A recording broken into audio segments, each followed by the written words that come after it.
ఇప్పుడు ఆ రోజు ఢిల్లీ మీటింగ్ పోనన్నాడు, పోయిండు. చర్చ జరగలేదన్నాడు, జరిగింది. ఎజెండాలో లేదన్నాడు, ఎజెండాలో ఉన్నది. అది కూడా ఒక్కసారి వీడియో చూద్దాం. వాళ్ళు బనకచర్ల గోదావరి బనకచర్ల వాళ్ళు కడతామని అడిగితే కదా మేము ఆపమని చెప్పడానికి.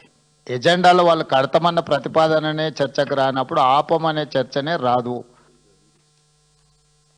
This is agenda. ఈ కాపీ కూడా మీ అందరికి షేర్ చేస్తాం.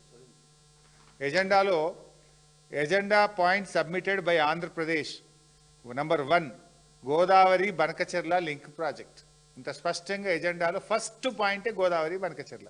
ఎంత పచ్చి అబద్ధం రేవంత్ రెడ్డి మాట్లాడిండో మీరు చూసిండ్రు. నెక్స్ట్.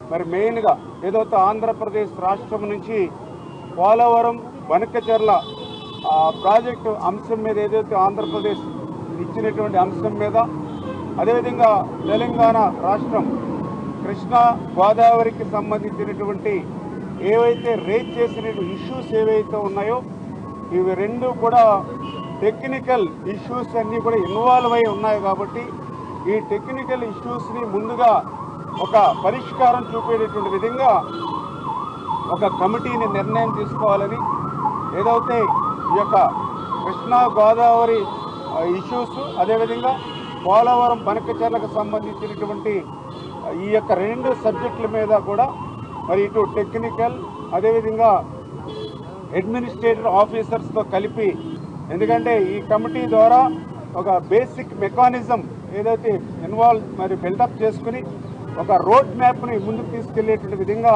ఈ యొక్క టెక్నికల్ అదేవిధంగా అడ్మినిస్ట్రేటివ్ ఆఫీసర్స్తో కలిపేసేటువంటి కమిటీ కూడా పెద్ద కాలయాపన లేకుండా రేపు మండే లోపుగానే ఈ కమిటీని కూడా ఏర్పాటు చేసుకుని ముందుకెళ్లాలని చెప్పేసి కూడా నిర్ణయం తీసుకోవడం జరిగింది.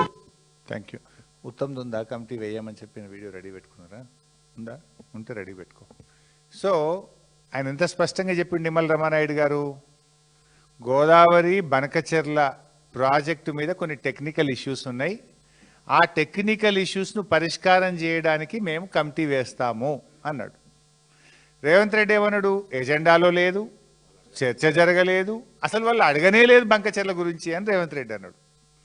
సరే బుకాయించిండు, బయటకు వచ్చిండు, ఎజెండాలో లేదు, చర్చ జరగలేదు, ఆంధ్రప్రదేశ్ అడగలేదు అన్నాడు. ఉన్నది ఉన్నట్టు నిమ్మల గారు కుండబద్దలు కొట్టాడు.